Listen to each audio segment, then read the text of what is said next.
Ya,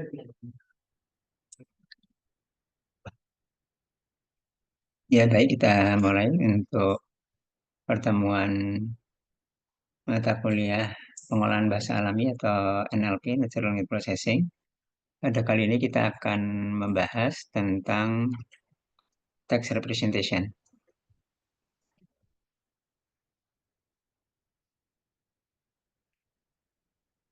Ini adalah isinya, yang pada intinya sebenarnya isi ini adalah dasar-dasarnya ya. Jadi kita di sini tidak membahas detail di pertemuan semester sebelumnya. Kita bahas juga cukup detail dalam arti bagaimana cara membuat text representation. Tapi dasar-dasarnya di sini diharapkan lebih menyeluruh sehingga kita bisa membahas secara lebih tuntas untuk konsep-konsep dasarnya, termasuk untuk yang konsep yang atau dasar-dasarnya yang up to date untuk saat ini. Untuk yang detailnya nanti akan saya sampaikan, eh, baik itu rekaman untuk atau dari perkuliahan di semester-semester sebelumnya yang membahas tentang detail, di mana membahas tentang bagaimana membuatnya, bagaimana membuat representasi teks. Nah, ini adalah dasarnya. Ya, ini isinya adalah pertama pendahuluan, kemudian transformasi teks, bagaimana teks itu ditransformasikan. Ya, ini adalah kalau representasi teks itu merupakan satu benda ya, kata benda hasilnya. Kalau transformasi teks itu adalah prosesnya. Sebenarnya ya sangat berkaitan erat ini sangat. Kemudian representasi teks yang tidak semantik. Kemudian representasi teks yang semantik. Ya kemudian kita nanti bisa mendiskusikan bagaimana dari bahas tentang representasi teks itu apa saja kemungkinan yang bisa dijadikan untuk topik proyek tugas besar ya, proyek atau tugas untuk eksplorasi, tugas untuk implementasi, eksplorasi dan analisis.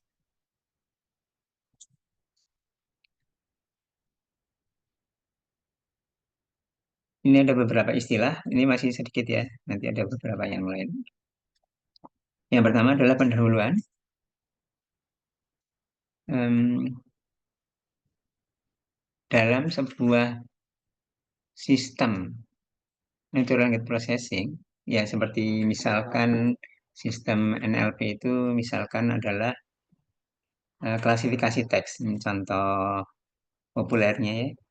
Ada ada subproses dan salah satu subprosesnya adalah mentransformasikan teks. Ya, mentransformasikan teks itu artinya dari teks, kemudian sebelum menjadi input di algoritma klasifikasi, misalkan itu bagaimana ditransformasikan menjadi representasi teks. Yang kalau kita membahas tentang deep learning itu ada layer-layer ya. Itu adalah embedding layer.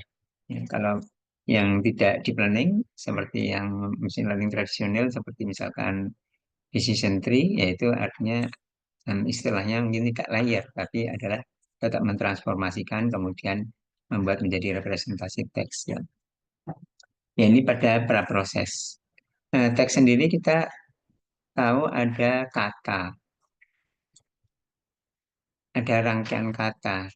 Jadi seperti contohnya misalkan ini misalkan ya satu poin di sini, satu kalimat yang meskipun nggak utuh ya di presentasi seperti ini. Ini adalah kata, ini adalah rangkaian kata dan mungkin rangkaian kata itu adalah atau rangkaian kata itu adalah kalimat misalkan. Kemudian ada juga subkata. Ya, nanti akan kita lihat representasi teks itu bisa sukata meskipun di sini tidak dibahas, cuma dibahas mungkin nanti sangat sangat pendek ya, tapi ada sukata. Sukata itu adalah bagian dari kata, atau lebih generiknya itu adalah token, karena dari teks itu ada juga misalkan simbol, ya, tanda baca. Ya. Em, ini tadi ada, kita konsentrasi sekarang, kita konsentrasi dulu ke kata dan rangkaian kata. Bagaimana merepresentasikan kata dan merepresentasikan juga rangkaian kata. Ya, ya, untuk merepresentasikan kata dan rangkaian kata, atau mungkin saya ini dulu ya, nanti ada slide-slide berikutnya saya kira lebih jelas ya, tapi saya akan mencoba membuat gambar dulu ya, menggambarkan dulu.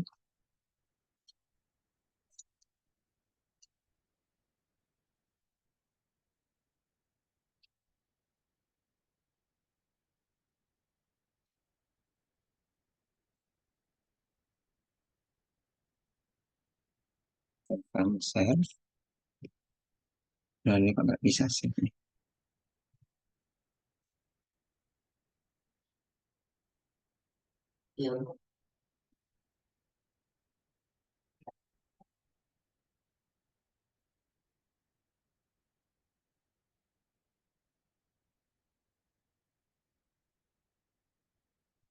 Mungkin saya menggunakan tablet ya.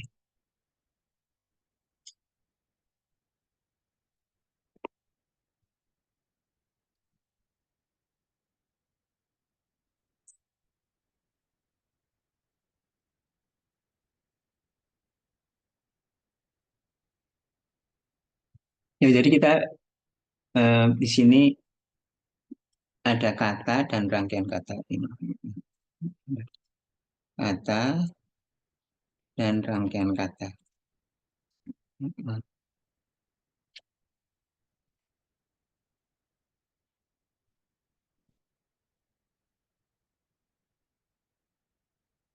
Kita nanti akan berbicara, misalkan contohnya ya, misalkan saya sedang belajar. Ya, saya kira kita tahu ya bahwa kata itu adalah ini. Bagaimana saya itu direpresentasikan dengan bagaimana. Kemudian ada kata sedang direpresentasikan bagaimana, dan kata belajar direpresentasikan bagaimana.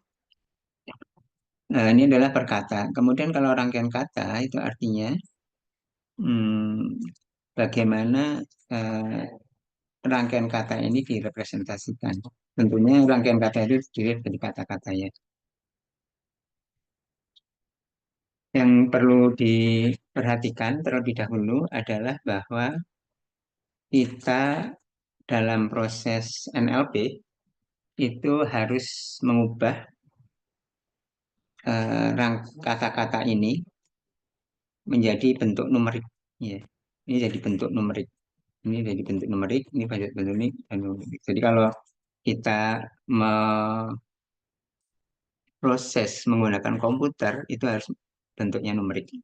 Meskipun ya saya itu sudah direpresentasikan dalam di code dengan UTF atau yang lain. Tapi ini tetap harus di eh, ini numerik. Nah, kita bagaimana perkata direpresentasikan dan untuk rangkaian kata direpresentasikan. Kita lihat di sini, ya, slide yang tadi.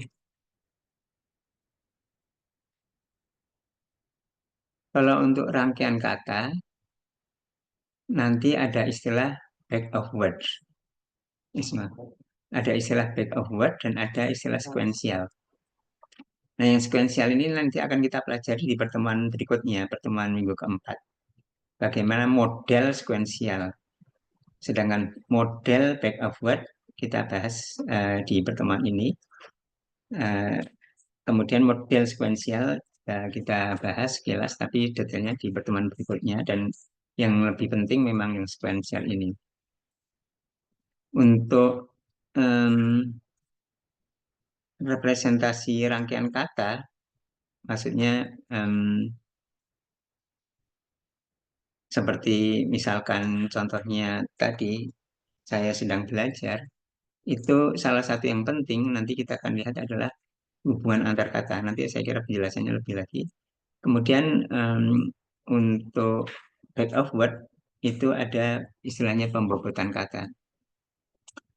Kita lihat dulu mungkin di sini ya, di saya gambarkan lagi.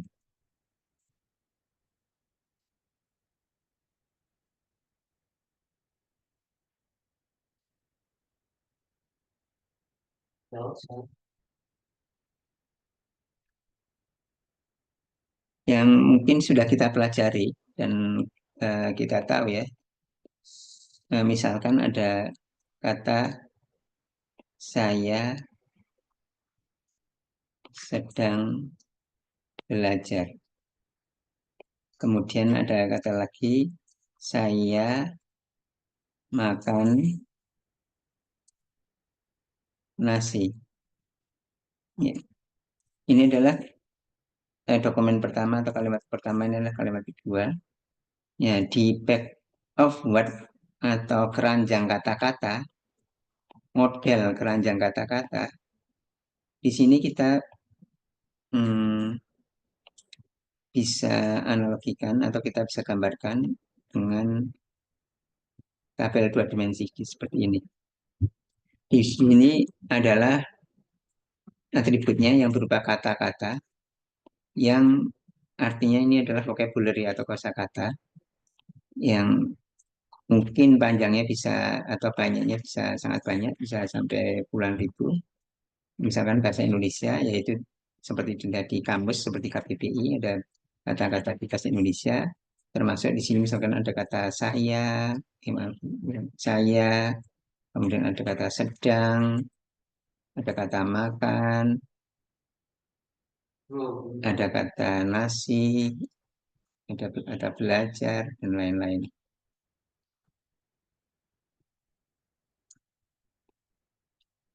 Ya, jadi di sini back of word itu adalah yang dimaksud adalah di sini untuk rangkaian kata-kata untuk em, apa direpresentasikan dalam keranjang kata-kata, di mana di dalam keranjang kata-kata urutan kata-kata di kolom ini diacak tidak masalah ya, jadi urutan tidak masalah. Ya, mungkin saya kira seperti itu ya. Artinya kita tidak melihat atau kita tidak menggunakan konteks. Ya, di sini ada konteks dari menggunakan konteks. Ini mungkin masih abstrak ya. Untuk back over itu kita bisa menggunakan pembobotan kata. Ya, jadi kalau yang paling dasar, ya, paling dasar itu adalah kita lihat eh, yang tadi sudah hilang.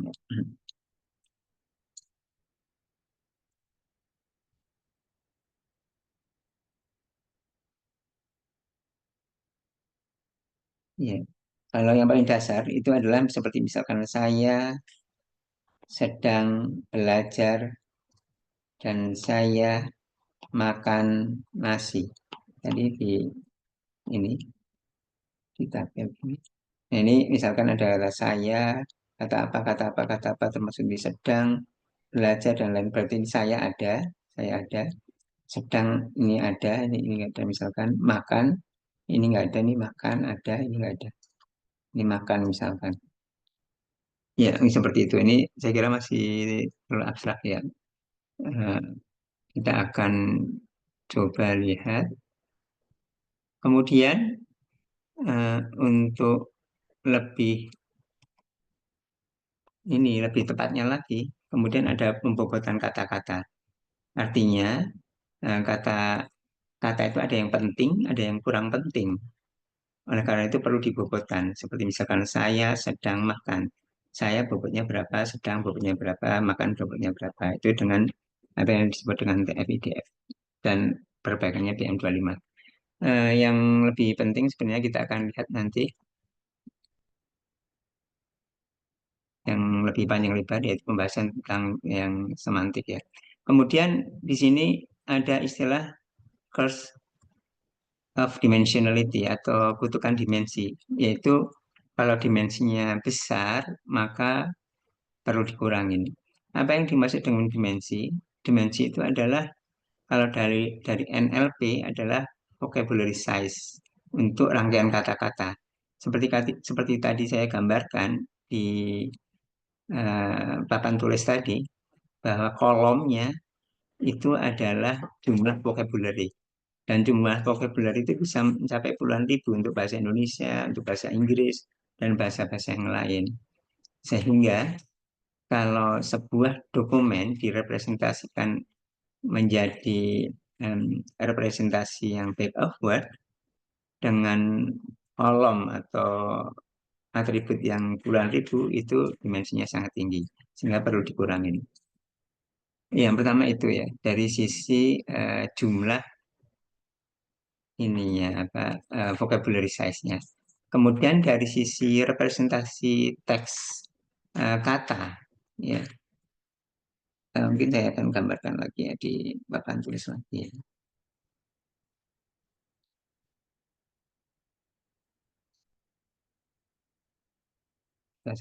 Saya screen aja.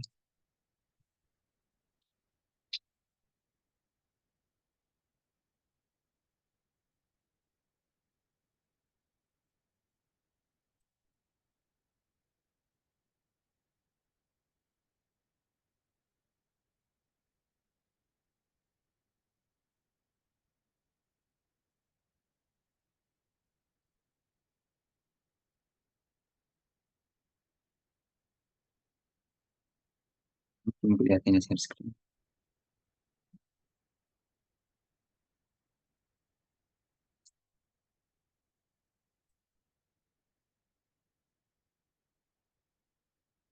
Oke.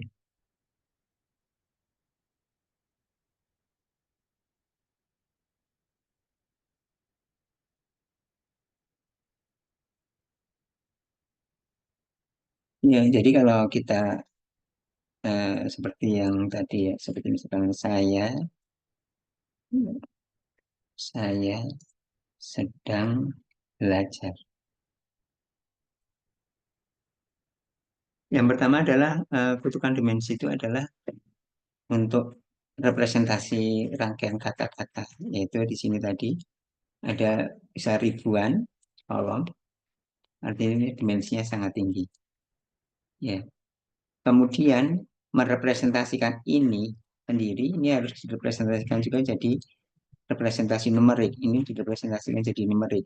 Ini jadi representasi numerik. Jadi representasi itu tadi ada per kata dan per istilahnya per teks atau per dokumen ya. Ini bisa dimensinya bisa sangat tinggi. Ini dimensinya juga bisa sangat tinggi.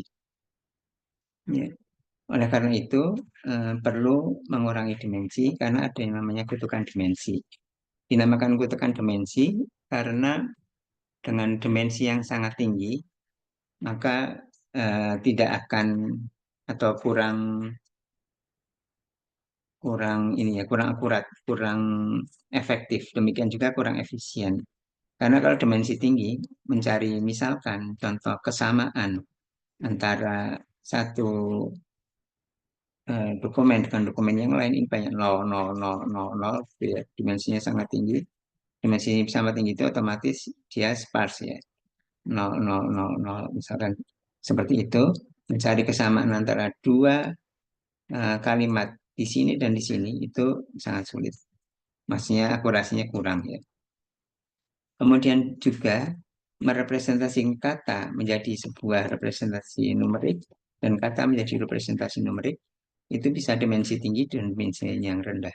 Nanti akan kita lihat contoh-contohnya apa yang berdimensi tinggi dan apa yang berdimensi rendah. Ya kita lanjutkan di slide. Ini masih pendahuluan ya. Kemudian ada istilah lagi yang sangat populer ya saya kira yaitu embedding. Ya khususnya word embedding. Nanti di word embedding itu artinya tertanam dalam space atau juga artinya mengubah representasi yang diskrit menjadi kontinu yang berdimensi rendah. Diskrit itu kita lihat bahwa meskipun sangat banyak vocabulary, ada kutukan, ada dimensi, ada pengurangan, ada dalam, ada tinggi, ada sering, ada muncul. Meskipun vocabulary itu sangat banyak di sebuah bahasa, termasuk bahasa Indonesia, itu tetap diskrit, ya, tidak numerik. Tidak numerik itu, diskrit itu artinya apa? Diskrit itu artinya antara pengurangan itu lebih dekat ke sering atau pengurangan itu lebih dekat ke muncul. Kita nggak tahu. Itu adalah diskritik seperti itu. Kalau numerik itu kan misalkan satu angka saja 0, 1, 2, 3, 4, 5 sampai 10. Maka 5 lebih dekat ke 6 daripada 5 lebih dekat ke 10 misalkan seperti itu. Ya. Jadi di sini nanti ada upaya untuk mengubah menjadi word embedding yang mengubah dari representasi diskrit menjadi representasi yang kontinu dan yang berdimensi rendah. Berdimensi rendah itu maksudnya sekitar ya umumnya misalkan sekitar 200-300 itu ya dibandingkan dengan yang ribuan. Oleh karena itu ada representasi yang disebut dengan sparse, yaitu yang jarang. Jarang itu maksudnya karena panjang sehingga banyak nol-nol-nol-nolnya. Karena panjang, jadi misalkan contohnya tadi ya di yang saya gambarkan di whiteboard tadi itu kolomnya banyak nolnya. Kemudian kalau dense itu eh, karena diperpendek sehingga tidak banyak nolnya. Kemudian juga ada sebenarnya representasi itu seperti tadi di slide sebelumnya itu tidak harus per kata tapi per subkata bahkan per karakter ya. Jadi seperti misalkan bird kita tahu ada model deep learning pre-training bird yang itu sebagai salah satu contoh untuk LLM ya pre-training itu menggunakan subword yang kita tidak bahas di sini ya. Kemudian ada, nah ini yang sangat penting ya, representasi yang semantik dan representasi yang non semantik. Ya, representasi yang semantik dan representasi yang tidak semantik, semantik atau makna. Ya, ini masih pendahuluan. Kemudian representasi yang semantik dulu, representasi yang semantik sendiri itu bisa yang statik dan bisa yang kontekstual. Statik itu artinya um, sebuah kata yang sama direpresentasikan dengan representasi yang sama, meskipun sebenarnya mempunyai pengertian yang berbeda. Contohnya misalkan, contoh yang populer ya, seperti misalkan kata bisa. Kata bisa itu kan berarti mampu atau kata bisa itu berarti racun ular ya. Jadi kalau misalkan saya bisa berjalan cepat dengan kemudian bisa ular itu eh, berbahaya. Nah, kata bisa untuk yang representasi semantik, statik itu sama saja, tidak tergantung dari konteksnya, tidak tergantung dari pengertiannya. Tapi kalau kontekstual itu tergantung dari konteksnya. Seperti misalkan em, saya bisa berlari cepat. Nah, bisa ini kan ada konteksnya, yaitu salah satu contohnya adalah eh, berlari cepat. Itu ya contohnya bisa berlari cepat konteksnya itu misal konteks itu adalah kata-kata di kanan kiri untuk data yang sangat banyak. Ya. Ya, kita akan lihat nanti yang paling ini ya paling up to date, paling akhir itu adalah yang semantik dan kontekstual. Semantik yang terlihat atau dilihat dari konteksnya seperti tadi misalkan eh, bisa itu dilihat dari konteksnya konteks di dalam kalimat yang banyak, ya kalimat-kalimat yang banyak, kata bisa itu ada yang berarti mampu, ada kata bisa yang berarti ini ya, Bang, yang berarti adalah racun ular ya. Itu kita lihat dengan konteks atau istilah lain lagi co-occurrence, kemunculan bersama antara bisa misalkan dengan racun. Oh, artinya kalau bisa itu atau bisa dengan ular. Oh, artinya kalau bisa banyak muncul dengan ular itu bisa di sini adalah bisa racun. Ya. Atau istilahnya namanya distribusional. Ya, ini adalah istilah di linguistik, nanti akan kita lihat lebih detailnya lagi di slide yang berikutnya. Kemudian ada juga sebenarnya pendekatan yang berlabel, yaitu sebuah kalimat itu diberi label ya, seperti atau knowledge base, seperti contohnya subjek, predikat dalam kalimat tersebut, kemudian subjeknya apa, objeknya apa. Tapi kita tidak bahas di sini. Oke, kita lanjutkan. Hmm, ya, ini contoh apa yang disebut dengan representasi teks. Ya, ini contoh representasi teks untuk kata. Ya, jadi sebuah kata, misalkan king, kemudian sebuah kata, misalkan queen, itu direpresentasikan menjadi um, numerik seperti ini ya. Numerik dan biasanya vektor. Ini sebuah kata direpresentasikan dan dengan numerik.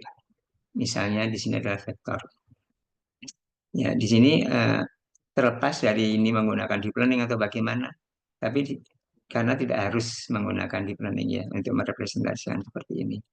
Ya, tapi yang kita ingin lihatkan bahwa ini adalah direpresentasikan dan representasinya biasanya menggunakan uh, apa vektor dengan format atau bentuk vektor seperti ini. Dan ini contoh yang embedding bahwa artinya di sini relatif pendek ininya, di samping numerik juga relatif pendek. Kemudian eh, yang berikutnya, misalnya ini adalah NLP, kita mempunyai sebuah proses, sebuah task, yaitu part of speech label atau part of speech tagging, atau lebih jelasnya lagi artinya adalah mengidentifikasikan jenis kata. Ya, kita di sini ada layer ya, kalau di deep learning mungkin lebih jelas ya bahwa ini adalah layer ya. Meskipun bukan deep learning itu juga ada ini ya Pak, semacam ini ya. Jadi seperti misalkan ini. Ini adalah kata ini adalah rangkaian kata. Ya, pertama dibuat dulu di sini menjadi numeriknya, representasi numerik yang biasanya adalah dengan bentuknya adalah vektor. Ini adalah bentuknya vektor, ini adalah bentuknya vektor, adalah bentuknya vektor. Seperti itu. Ya. Jadi misalkan kita lihat juga, misalkan contohnya ini sebuah kalimat. Nah, kemudian sebuah kalimat itu ditokenisasi. Nah, kemudian setelah ditokenisasi ini bagaimana direpresentasikan menjadi representasi numerik yang biasanya adalah vektor. Ini adalah berkata. Yang kemudian kalau representasi rangkaian kata, ini adalah artinya rangkaian katanya di sini. Ya, kalau tadi kita membahas secara sekilas apa yang disebut dengan back of word atau keranjang kata-kata, yang itu bisa direpresentasikan atau dibuat dalam bentuk seperti tabel dua dimensi, seperti di relational database, maka seperti di relational database di tabel itu kolom itu tidak mempengaruhi urutannya, tidak ini ya, tidak penting. Kolom pertama, kolom kedua, kolom ketiga, kolom keempat, kolom kelima seperti ini, misalnya kolom pertama itu tidak penting urutannya, sehingga diubah-ubah juga nggak apa-apa. Seperti ini diubah-ubah urutannya, kalau dengan back over nggak masalah. Tapi di sisi lain seperti tadi di slide sebelumnya, alternatif dari back over itu adalah sekuensial. Artinya ini tidak boleh diubah-ubah urutannya. Oke, kita ingin memperlihatkan di sini bahwa sebuah teks, misalkan kalimat yang terdiri dari kata-kata, kemudian ini harus ada representasi numeriknya harus ada. Dan representasi numerik di sini, ini bisa ada beberapa alternatif nanti akan kita bahas. Ya, pertama adalah yang paling sederhana, yaitu representasi numerik yang non-semantik. Ini representasi numerik non-semantik ini adalah representasi yang udah lama ya. Maksudnya dulu-dulu, mungkin ya sejak dulu itu udah diimplementasikan seperti ini. Ya, biasanya masih bentuknya diskret, ya tidak tidak continuous, ya masih diskret atau kategorikan. Diskret itu artinya ini misalkan kata dog, kata cat, dan kata table. Ini diubah menjadi sebuah vektor. Kata apa? Vektor yang numerik. Ini vektor juga numerik. Ini vektor yang numerik untuk dog, cat, dan table. Tapi eh, antara dog, cat, dan table itu sebenarnya diskret dalam arti eh, tidak bisa melihat misalkan cat itu lebih dekat ke dog atau cat itu lebih dekat ke table. Karena di sini yang namanya one hot encoding yaitu ada satu yang sebagai penanda seperti indeks ya di sini. Seperti misalkan kalau kata dog itu di indeksnya nomor berapa? Seperti misalkan di kamus, katakanlah kamus bahasa Indonesia, dog itu ada di halaman berapa atau entry yang nomor berapa. Ini bisa dibolak-balik, dog yang seperti ini, cat yang seperti ini, kemudian atau cat yang seperti ini juga nggak masalah. Yang penting konsisten. Kalau table itu seperti di sini terus, nomor berapa yang satunya gitu ya, dan seterusnya. Cat juga seperti itu konsisten. Yang penting konsisten setiap kali menemui cat dia harus di sini. Jadi one hot, satu yang hot. Ada sebuah yang bernilai satu, semua ada bernilai nol. Ini adalah sebuah representasi yang masih sangat sederhana dan non semantik. Dikatakan non semantik karena secara semantik, secara makna kita nggak tahu cat ini lebih dekat ke dog atau cat ini lebih dekat ke table. Dari representasi ini kita nggak bisa membuat perhitungan. Ya, misalkan similarity. Similarity apa yang bisa menyatakan dengan benar bahwa pada kenyataannya cat itu lebih dekat ke dog daripada cat itu ke table. Karena di sini one hot encoding itu bisa nggak masalah ngajak mas ya kan ini kan hanya urutan berdasarkan kamus bahwa hurufnya D, hurufnya C, misalkan C itu duluan ya, D belakangan, T belakangan lagi, misalkan berdasarkan abjad seperti itu aja. Ya, jadi em, diskrit atau kategorikal dan yang penting adalah non semantik. Ini adalah yang disebut dengan one hot encoding. Contoh lagi one hot encoding itu seperti misalkan ada eh, kalimat saya suka belajar NLP misalkan. Nah ini ditokenisasi menjadi saya token saya suka belajar NLP. Di mana token di sini contohnya adalah di sini adalah kata ya. One hot encoding kita lihat misalkan contohnya yang penting kalau misalkan kita mempunyai hanya empat ini saja, hanya empat kata di dalam data kita. Ya, kalau realnya bahasa Indonesia kan bukan hanya empat ya, tapi ada ribuan kan. Nah, empat misalkan. Nah, ini oleh karena itu vektornya panjangnya hanya empat. Dan yang penting kata saya, dan kata suka, dan kata belajar, dan kata NLP itu harus mempunyai indeks atau one hotnya itu yang berbeda-beda. Saya misalkan di satu, yang pertama. Suka di kedua, belajar di ketiga, NLP yang di keempat. Ini mau dibolak-balik di sini, yang suka di pertama, yang lain nol, dibalik dengan ini nggak masalah ya. Kita lihat representasi itu sangat sederhana, mudah difahami, dan juga sebenarnya cocok untuk kategorikal, di mana kategorikal itu hmm, ya utamanya bukan di NLP ya, dan Artinya di sini karena tidak ada semantiknya, yang itu yang sangat penting juga di NLP. Bagi NLP ya, bagi NLP karena ini nggak ada semantiknya. Artinya eh, seperti tadi ya, dok itu lebih dekat kemana atau misalkan misalkan belajar itu lebih dekat ke NLP atau belajar itu lebih dekat ke suka, itu artinya tidak semantik ya. Keterbatasan one word encoding ini dimensinya bisa sangat tinggi karena bahasa Indonesia misalkan kan banyak, sehingga di sini saya itu adalah satu, di sini nol nol nol nol nol nol nol nol nol nol nol nol nol nol sampai ribuan. Suka itu nol satu nol nol nol nol nol nol nol nol nol sampai ribuan dan seterusnya. Ini adalah dimensinya tinggi ya. Kemudian juga yang lebih penting, ini yang saya merahin, tidak menangkap hubungan semantik. Ya, misalkan saya dan kamu itu misalkan terkait atau enggak seperti itu ya. Nah, untuk representasi semantik itu ada konsep yang sangat penting, sangat mendasar. Konsep itu dari linguistik. Jadi ada pendekatan linguistik yang disebut distribusional, ini kurang R ya. Distribusional. Distribusional itu akan kita lihat contohnya seperti ini. Ini adalah sebuah kalimat bahasa Inggris. Kemudian di sini ini maksudnya ini ada sebuah kata yang merah ini.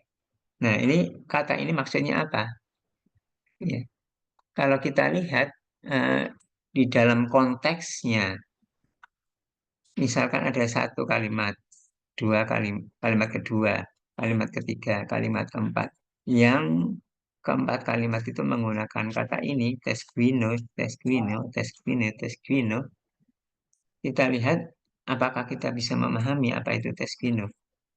Seperti ini, oh berarti dia botol, oh ini berarti banyak orang yang senang. Oh, tesquino itu membuat mabuk, tesquino itu dibuat dari jagung. Sehingga kita tahu kalau tesquino itu adalah minuman beralkohol yang dibuat dari jagung yang banyak orang suka. Atau ya ininya apa kalau eh, mungkin ini paling tidak ini ya apa alkohol dan jagung ini ya. Kalau orang suka itu mungkin nggak bukan eh, penjelasan tambahannya.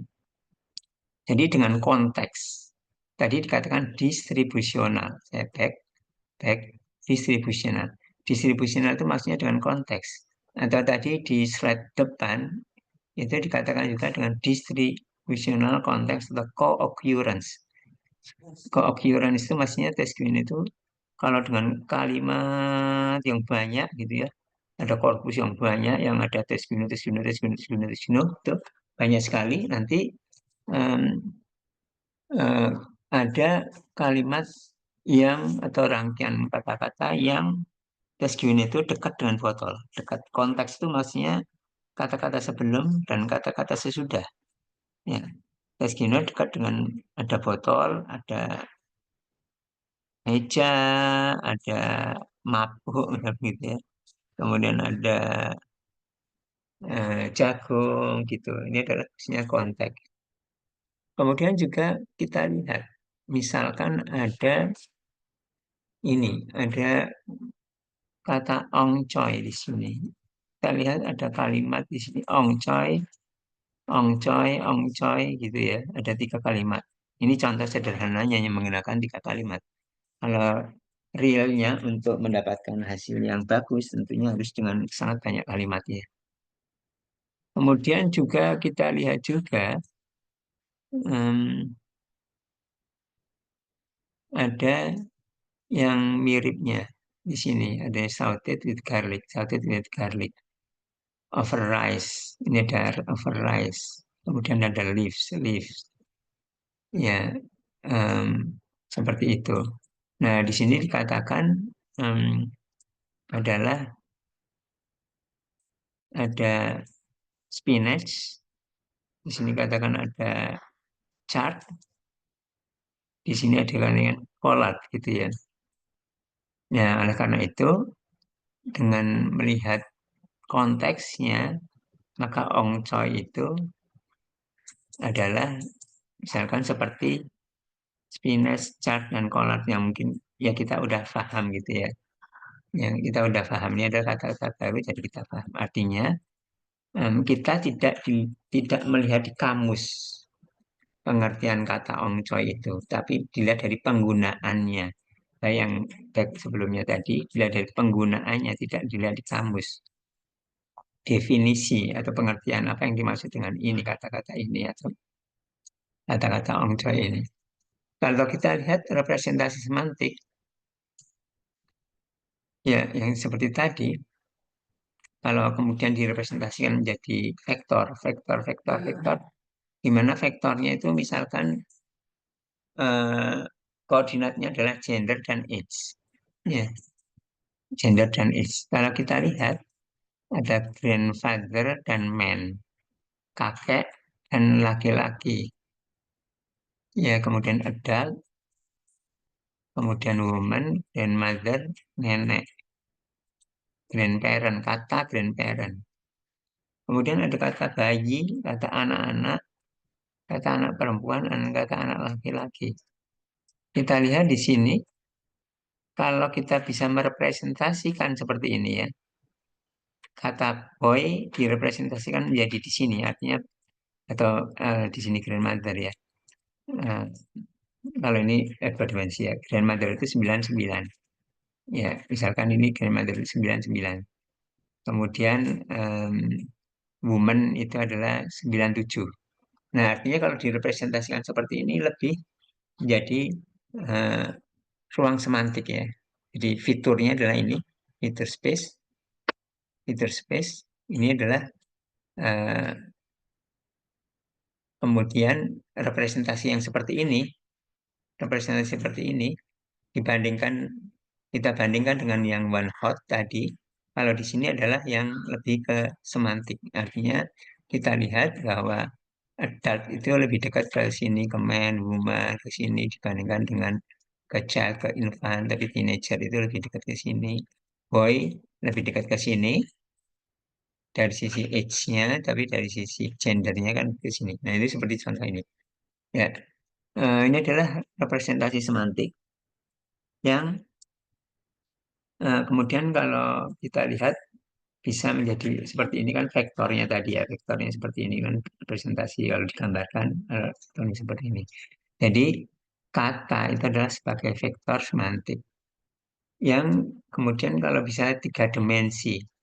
Yang kita lihat tiga dimensi, tiga dimensi ada gender, age, kemudian ada royalty, misalkan royalty, royalty itu kerajaan yang seperti boy itu kalau di kerajaan itu adalah namanya prince, pangeran, local princess berikut ke sini. Ini jadi dari sisi dimensi yang lain lagi dari sisi royalty-nya. Jadi ada koordinatnya atau dimensi-dimensinya. Ya, kemudian tapi kita ini ya, kita akan lihat saya back lagi. Di sini kan kita lihat ini fitur ini dari mana? Gender, age, royalty. Ya, tentunya kalau kita perlu membuat koordinat-koordinat seperti ini, itu sesuatu yang cukup kompleks gitu ya. Oleh karena itu, di sini akan kita lihat, sebenarnya kita nggak tahu ini koordinat apa gitu ya. Ini contohnya yang tiga dimensi, bahwa king lebih dekat ke queen, kalau kalau kalau king itu queen, kalau man itu adalah woman, seperti itu gitu ya, misalkan contohnya. Tanpa kita tahu ini adalah misalkan dimensi-dimensinya apa. Jadi secara otomatis, ya secara otomatis apa kita membuat vektor-vektor tersebut. Ya contohnya ini adalah male female, contoh yang verb tense. Kalau walk, kalau walking untuk lampunya walk ke arah sana. Kalau swimming, swim. Ini ke arah sana, ke arah sana. Contohnya. Kalau country capital, contohnya misalkan kalau Turki, Ankara. Jadi arahnya ke sana, ke sana, ke sana, ke sana, ke sana. Kalau Cina, Beijing. Ini contohnya seperti itu. Ya, kemudian juga karena tergantung konteks, maka sebuah kata itu dari waktu ke waktu bisa berubah konteksnya. Dari kata atau waktu ke waktu bisa berubah konteksnya. Ya, sekali lagi untuk yang semantik tadi, kita ingin mendefinisikan arti atau makna dari sebuah kata direpresentasikan dalam vektor. Ya,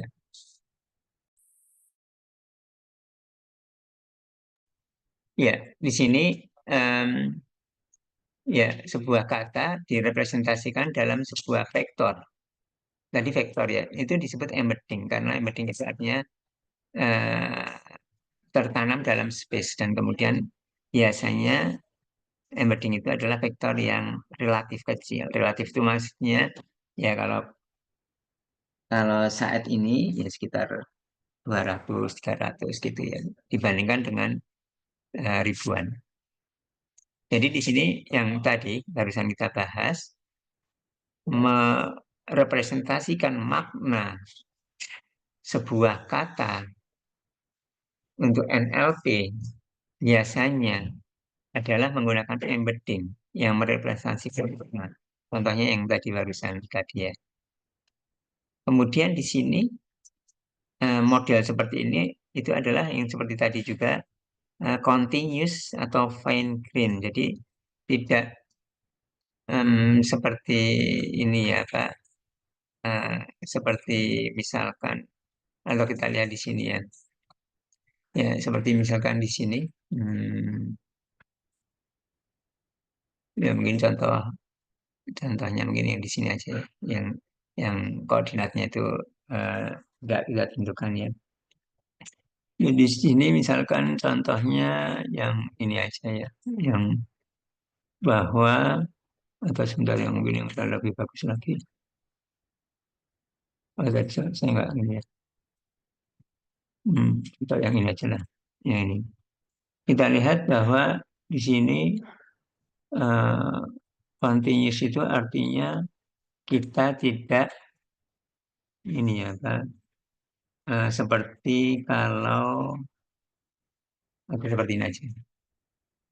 Seperti di sini. Ini adalah maknanya adalah jalan, kata jalan. Nanti akan kita bahas kata jalan. Kata jalan itu em, di sini ada makna satu, makna dua, makna tiga, yang antara misalkan satu kata dengan kata lain itu ada sinonimnya. Kalau di sini yang Van Green atau continuous itu tidak ada ini apa sinonim itu maksudnya sinonim satu atau nol. Contohnya misalkan gini aja ya, saya akan buat contoh yang mungkin lebih jelas lagi ya. Barusan saya kira contohnya kurang jelas. Oke, mungkin saya buat contoh yang lebih jelas lagi. Hmm, Menggunakan papan tulis.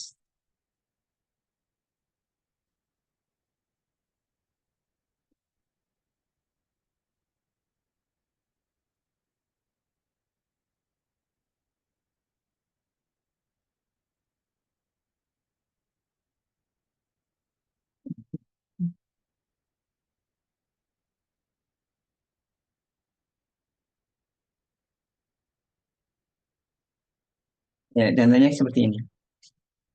Seperti misalkan ayah dengan bapak dengan ayah bapak misalkan Abi misalkan gitu ya. Atau ayah bapak Abi misalkan eh, kemudian nah seperti ini kita lihat kalau di sini kita tidak tahu bahwa em, ini misalkan ini sinonim tapi tidak ada misalkan ayah itu atau mungkin contoh yang lain ya. Misalkan ayah bapak Abi yang udah jarang dipakai itu apa misalkan yang zaman dulu untuk ayah misalkan misalkan Atau misalkan gini aja, ini adalah om, ya. Kemudian di sini misalkan kakek gitu aja. Mungkin contoh yang lain lagi. Kemudian di sini atau kakek. Ya, jadi kita lihat bahwa ini dengan ini misalkan berapa persen. Misalkan antara kedekatannya antara 0 sampai 1 misalkan gitu, atau kita lihat kalau di visual aja ya. Visual misalkan ayah, ini bapak, ini abi. Nah, kalau om itu misalkan di sini atau kakak, di sini kakak. Ya. Kemudian kalau em, ibu di sini, kemudian kalau siapa kakek itu misalkan di sini. Kita lihat ini ada ini ya, Pak, ada jarak-jarak yang kalau sinonim misalkan itu kita tidak bisa tahu ada angka-angkanya, tidak tahu dengan jarak yang continuousnya seperti ini. Ya, tidak ada tahu jarak yang continuous seperti ini. Jadi kalau kita lihat ya seperti di slide, kita lihat di slide lagi.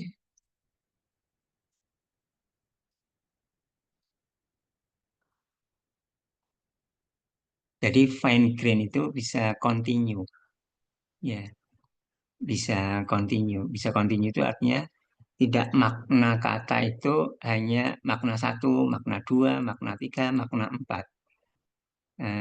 Seperti katakanlah misalkan kata di sini ya, kata mungkin jalan ya, atau kata misalkan yang apa ya, yang ada yang pengertiannya dekat dengan pengertian yang lebih jauh, ya.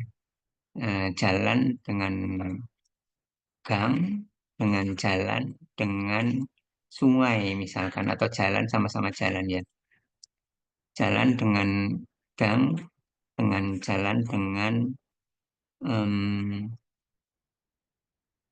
apa ya, jadi intinya adalah bagaimana eh, pengertian itu tidak hanya diskret aja. Kemudian berikutnya di sini tadi semantik ya, tapi semantiknya disebut dengan semantik yang statis. Ini. Kalau kontekstual itu tidak statis, artinya memperhatikan konteks di sekitarnya. Seperti misalnya kata tadi ya, kata bisa itu dimanapun tempatnya, kalau kita menggunakan statis, seperti misalkan word perfect, itu kata bisa itu vektornya sama saja, meskipun maknanya berbeda. Tapi kalau kontekstual, kalau maknanya berbeda atau bahkan nuansa katanya berbeda, ya seperti misalkan bank, ya bank itu bisa berarti BANK ya, itu bisa berarti institusi keuangan, ya seperti misalkan Bank Mandiri. Tapi bisa juga berarti misalkan suatu tempatnya atau gedungnya. Ya, saya tinggal dekat Bank Indonesia, Bank Mandiri, Bank Mandiri Buah Batu misalkan. Ya, itu kan artinya gedungnya. Itu ada nuansa yang berbeda. Ya. Nah, ini kontekstual itu memperhatikan kata. Jadi, memperhatikan pengertian kata, bahkan nuansa kata yang bisa continuous tadi. Ini contohnya, contoh yang cukup jelasnya ya. Ini ada kata jalan, dalam konteks saya berjalan di jalan raya, dengan kata jalan yang di sini adalah saya tidak punya jalan keluar. Ya, ini kata jalan di sini adalah pengertian pertama di KBBI. Kemudian kalau kata jalan di sini, ini, ini bisa eh, ini adalah mempunyai makna, ini adalah makna satu, makna dua, makna tiga, makna empat. Ini yang ini adalah hmm, mempunyai makna yang lain ya, makna cara misalkan nomor 8 ya, cara untuk melakukan sesuatu. Jadi apa vektornya berbeda. Vektor jalan di sini dengan jalan di sini berbeda. Ya, contextual representation itu kita bisa lihat dengan atau sebelum di sini ya, saya akan lihat lagi di whiteboard lagi ya.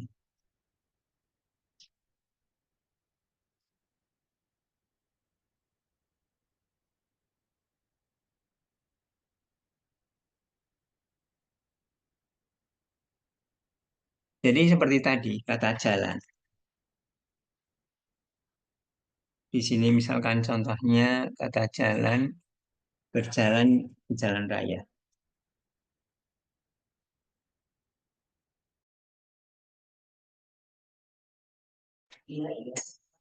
Ya, berjalan di jalan raya. Kemudian yang kedua, punya jalan keluar. Jalan-jalan. Ya, kita lihat, em, kita belum belajar ini ya, baru baru baru minggu depan yang mau belajar ya. Tapi saya kira ini aja ya, yang sequential model. Tapi kita ini secara secara dasarnya aja ya. Ya, kalau kita me, apa, ingin merepresentasikan jalan di sini dengan jalan di sini menjadi vektor yang berbeda, kita lihat adalah konteksnya. Konteksnya itu maksudnya adalah setiap kali kita punya satu kasus jalan, dilihat konteksnya di sini. Kalau tadi kita lihat apa makna sebuah kata itu dilihat dari konteksnya. Untuk kalimat yang sangat banyak, ya, sehingga kata bisa yang berarti mampu dan kata bisa yang berarti racun ular. Seperti halnya ini kata jalan yang dalam kalimat berjalan di jalan raya dengan kata jalan yang dalam kalimat punya jalan keluar itu dijadikan satu vektor. Tapi kalau di sini representasinya jalan di sini dan jalan di sini, waktu mau digunakan menggunakan kalimat ini dan menggunakan kalimat ini itu dilihat representasinya, langsung dilihat representasinya. Bagaimana itu bisa? Jadi seperti ini misalkan ya. Saya berjalan di jalan raya. Saya berjalan di jalan raya dan uh, saya tidak punya jalan keluar. Uh, jalan keluar. Saya saya tidak punya. Ya, waktu merepresentasikan jalan ini, itu kita lihat ini vektornya itu ada punya, ada tidak, dan saya. Ini ada kanan dan kirinya. Demikian juga ini adalah kanan dan kiri. Konteks untuk setiap kasusnya. Mengapa bisa seperti itu? Karena hmm, kita eh, lebih jelasnya lagi kalau kita nanti udah membahas yang pertemuan berikutnya ya. Karena di sini kita lihat ini adalah vektor. Ini adalah vektor, semua ini vektor. Ya, ini seperti misalkan saya berjalan di jalan raya, ini jalan, berjalan atau di sini ya, di saya berjalan di jalan raya. Ya. Kemudian di sini ada yang ke arahnya sana, katakanlah seperti itu ya. Ya, eh, ya nanti kan kita belajar namanya RNN, contoh yang sederhananya. Nah, jalan di sini direpresentasikan dengan jalan di sini. Misalkan ini bolak-balik ya, ini ada yang juga yang ke sini. Jalan di sini, vektor jalan di sini, ini di samping dipengaruhi dari sini, ini juga ini ada vektornya. Vektor jalan antara jalan jalan raya dengan jalan keluar sama, tapi di sini juga dipengaruhi oleh vektor di sini. Dipengaruhi itu maksudnya di sini ada nanti ada di pembobotan yang dikalikan dengan yang ke sana dan juga ke sana. Untuk kata jalan yang berjalan, saya berjalan di jalan raya. Demikian juga untuk saya berjalan tidak punya jalan keluar. Nah, itu juga seperti itu juga sama. Ini jalan di sini, saya tidak punya jalan keluar. Itu vektor jalan di sini itu ditentukan dari di sini sendiri yang antara jalan ini dan ini sama. Seperti itu mungkin ya, ini bisa sama. Tapi juga yang di kasus ini, yang di bawah, itu ditentukan dari yang kiri-kirinya dan juga bisa ditentukan juga dari kanan-kanannya. Sehingga vektor yang ini ya, apa, yang vektor yang akhirnya jalan dalam konteks saya belajar berjalan di jalan raya dan vektor berjalan dalam konteks saya tidak punya jalan keluar itu berbeda. Nah, itu adalah um, yang disebut dengan kontekstual.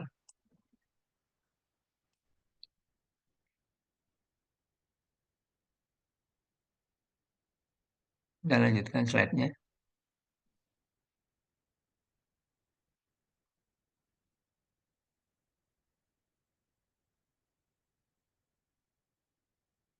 Ya.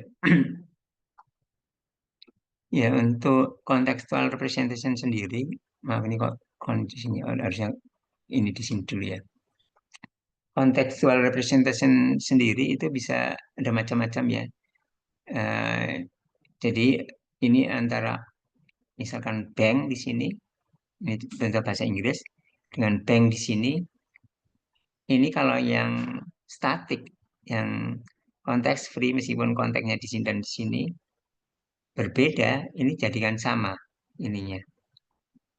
Eh, Vektor yang sama, dianggap sama, bank di sini dengan bank di sini. Padahal bank di sini maksudnya institusi keuangan, bank di sini maksudnya adalah ini apa, seperti misalkan sungai atau pinggiran pinggiran sungai gitu ya. Kalau di bahasa Inggris seperti itu ya. Nah, oleh karena itu, bagaimana hmm, kalau bank di sini direpresentasikan berbeda dengan bank di sini. Artinya dilihat konteksnya. Ini dilihat konteksnya di sini, konteksnya di sini, konteksnya di sini dengan di sini seperti yang tadi saya gambarkan. Nah, yang paling sederhana ini adalah dengan misalkan tadi bank. Ya, nanti akan kita pelajari dengan model bahasa belum kita pelajari ya. Nanti kan kita pelajari dengan cara yang sederhana yaitu dengan RNN atau LSTM. Kita akan lihat bagaimana kita bisa merepresentasikan sebuah bank. Nah, kemudian representasi itu representasi itu kita bisa gunakan untuk klasifikasi atau yang lain. Jadi kita lihat contohnya kalau ini ya kita lihat di papan tulis lagi.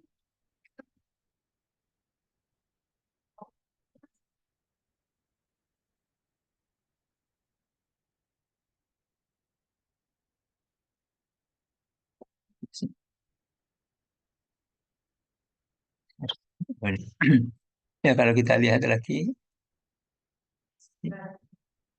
jadi di sini kita lihat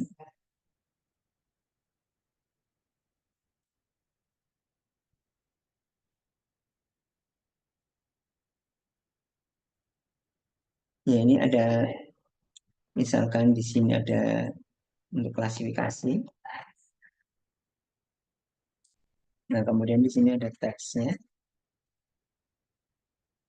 Jadi saya sedang belajar.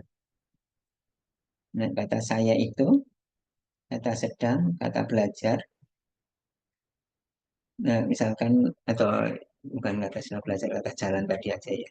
Bukan kata berarti kata jalan itu.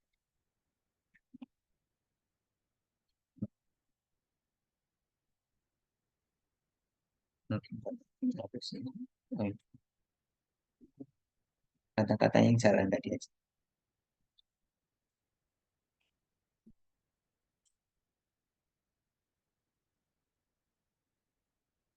Misalkan saya berjalan di jalan raya. Nah, di sini kan seperti saya sampaikan tadi, ada semua ada di sini. Ini ada udah ada representasi bukan semantik, representasi numeriknya. Ya bisa word encoding atau menggunakan word to vec atau yang lain yang statik. Nah, kemudian di sini kan ada seperti ini ya, atau ini bolak-balik, maksudnya dipengaruhi ya, dipengaruhi sekitarnya.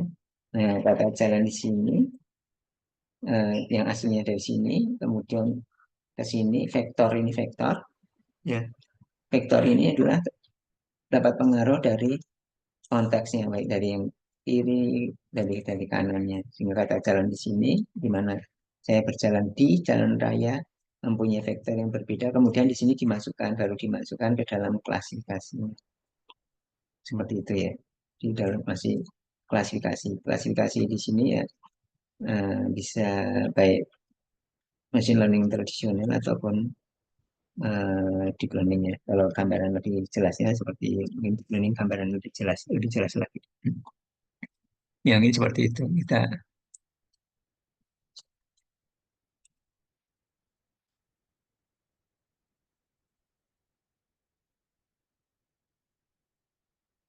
Kemudian kita lihat ini sejarahnya. Sejarahnya itu ini adalah sebenarnya kita akan bahas ini ya, apa yang disebut dengan RNN, LSTM atau sebelumnya. Ini tahun sebelumnya juga ada tahun 2015 dan berapa. Ini lebih sederhana lagi. Kemudian dengan retraining seperti GPT yang menjadi ChatGPT dan yang lain-lain. Nah, itu dengan nanti akan kita pelajari model sekuensial yang lebih bagus lagi. Yang intinya adalah transformer base ya. Ya, mungkin sekira seperti itu. Eh, Silakan ada pertanyaan. Kalau untuk detailnya nanti akan saya sampaikan yang rekaman yang pertemuan semester per semester sebelumnya ya. Saya akan stop dulu rekamannya. Nanti kalau direkam lagi kita untuk